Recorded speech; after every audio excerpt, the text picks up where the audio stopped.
जय महाराष्ट्र विद्यार्थी मित्रांनो, मराठी माहिती केंद्र या यूट्यूब चॅनलवर तुम्हा सगळ्यांचे स्वागत आहे। तुमच्यासाठी एक जबरदस्त माहिती घेऊन आलेलो आहे।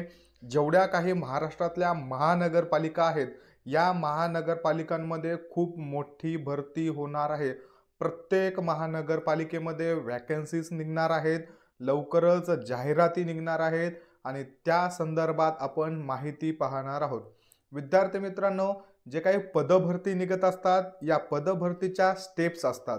त्याच्या पहिल्या स्टेप्समध्ये किती त्या महानगरपालिकेमध्ये किंवा त्या डिपार्टमेंटमध्ये किती जागा रिक्त आहेत आणि पुढील काही दिवसांमध्ये संभाव्य किती रिक्त जागा होणार आहेत, या सगळ्यांचा तपशील त्या डिपार्टमेंटद्वारे किंवा त्या महानगरपालिकेद्वारे डायरेक्टली महाराष्ट्र शासनाला दिला जातो। मग तिथं त्यांच्यावरती आराखडा घेतला जातो, त्यावरती अभ्यास केला जातो आणि त्यानंतर एक उच्चस्तरीय समिती असते, त्या समितीकडे पूर्ण अहवाल पाठवण्यात येत असतो।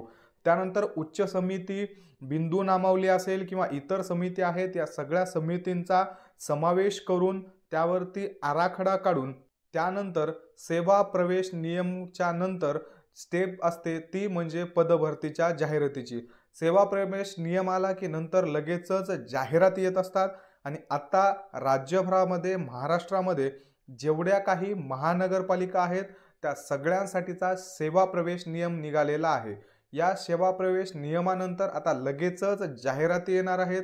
तर हा सेवा प्रवेश नियम काय सांगतो याविषयी आपण माहिती पाहू आणि यानंतर ॲड कधी येऊ शकते याविषयी सुद्धा डिटेल्समध्ये माहिती पाहू। तर बघा, नगर विकास विभाग जो आहे, या विभागाअंतर्गत 9 डिसेंबर 2024 रोजी एक शासन निर्णय प्रसिद्ध झालेला आहे। त्याचा विषय आहे की राज्यातील महानगरपालिकांच्या जेवढ्या काही विविध संवर्गातील पदांचा आदर्श सामायिक सेवा प्रवेश नियमाचा मसुदा तयार करण्याबाबत।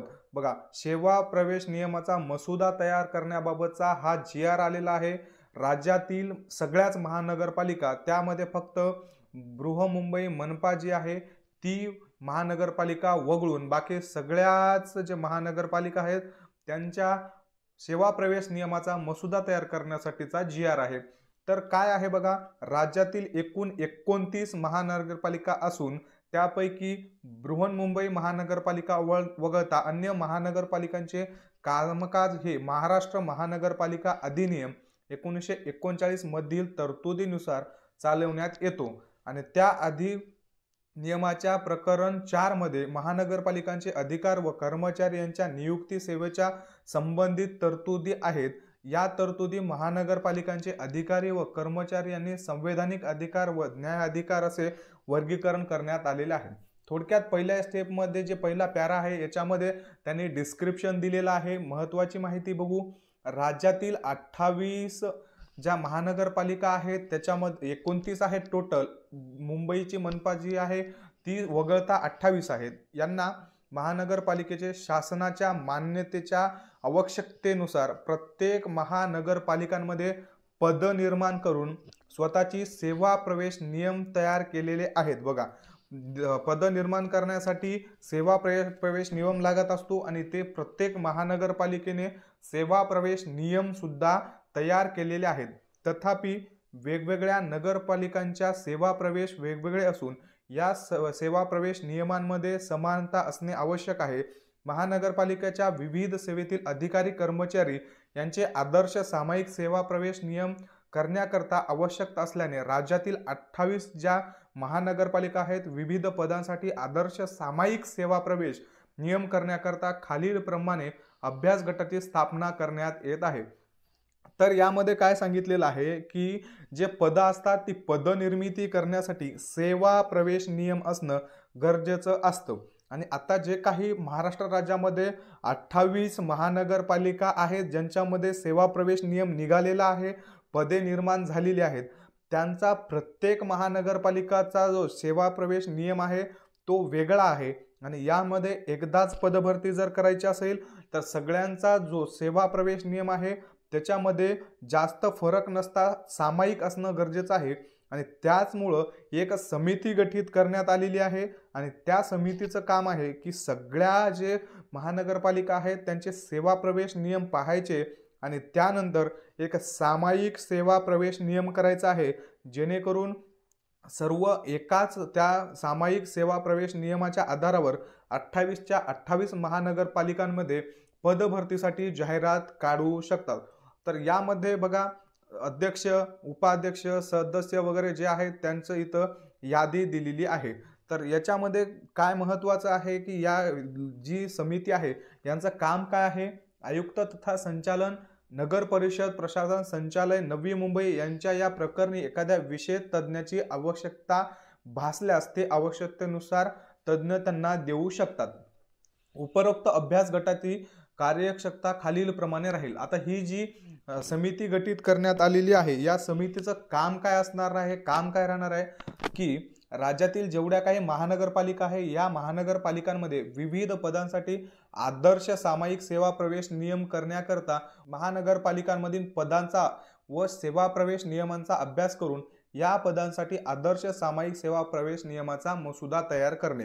तर या समितीचं मुख्य काम काय आहे की ज्या काही विविध महानगरपालिका आहेत आणि त्यांचे वेगवेगळे जे सेवा प्रवेश नियम आहेत या सगळ्यांवर अभ्यास करायचा आणि जो काही पदांचा जे महानगरपालिकांमध्ये जे काही पद निर्माण केलेले आहेत त्या पदांचा आणि त्यांच्या सेवा प्रवेश नियमांचा या दोन्ही गोष्टींचा अभ्यास करून त्यांना एक सेवा प्रवेश नियमाचा मसुदा तयार करायचं त्यांचं मेन काम असणार आहे या समितीचं। त्यानंतर सर्व महानगरपालिकांचे अधिकार, कर्मचारी बदलण्याबाबतचे जे धोरण आहे ते ठरवण्यासाठी सर्व समावेश अभ्यास करून त्याबाबत अहवाल सादर करायचा आहे। दुसरं काम काय असणार आहे, जे काही अधिकारी आहेत, कर्मचारी आहेत यांच्या ज्या बदल्या करायचं धोरण आहे हे सुद्धा त्याच समितीनं ठरवायचं आहे। महानगरपालिकांच्या आस्थापनेवरील सरळ सेवा कोट्यातील सहाय्यक आयुक्त, ग्रुप अ, ब व अन्य सक्षम अधिकाऱ्यांची नियुक्ती महाराष्ट्र लोकसेवा आयोगामार्फत करण्याबाबत या संदर्भातील सध्याच्या तरतुदी व त्या अनुषंगाने करावयाचे कागदपत्र बदल विचारात घेऊन त्याबाबत अहवाल सादर करणे। बघा आता ही खूप महत्त्वाची बाब आहे।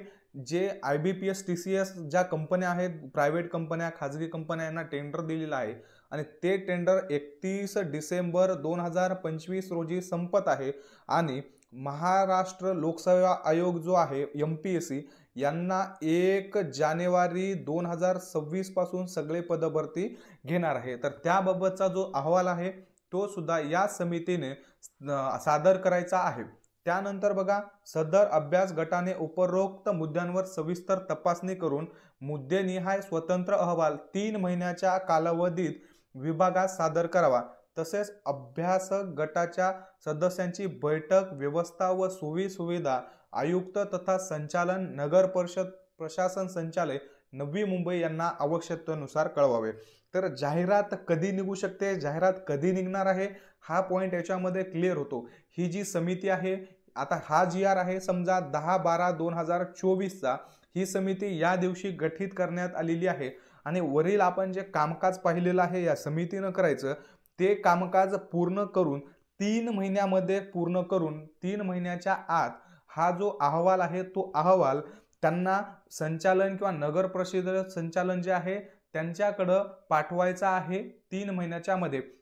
म्हणजे बघा मार्च महिन्याच्या 10 तारखेपर्यंत हा जो अहवाल आहे तो त्यांना महाराष्ट्र शासनापर्यंत द्यायचा आहे। त्यानंतर महाराष्ट्र शासनाच्या हाती आल्याच्या नंतर त्याच्यावरती जे उच्च समिती बिंदू नामावलीकडे या गोष्टी सोपवून त्यानंतर डायरेक्टली जाहिरात काढली जाते। तर विद्यार्थी मित्रांनो मार्च एंड किंवा एप्रिलच्या पहिल्या आठवड्यामध्ये किंवा एप्रिल महिन्यामध्ये ज्या काही महानगरपालिका आहेत या महानगरपालिकांची 100% जाहिरात निघू शकते। आणि कशामुळे निघू शकते, आपण या कोणत्या बेसिसवर म्हणत आहोत या सगळ्यांविषयी आपण पूर्ण डिटेल्समध्ये चर्चा केलेली आहे। याबाबत तुमचे काही प्रश्न असतील तर कमेंट बॉक्समध्ये विचारा।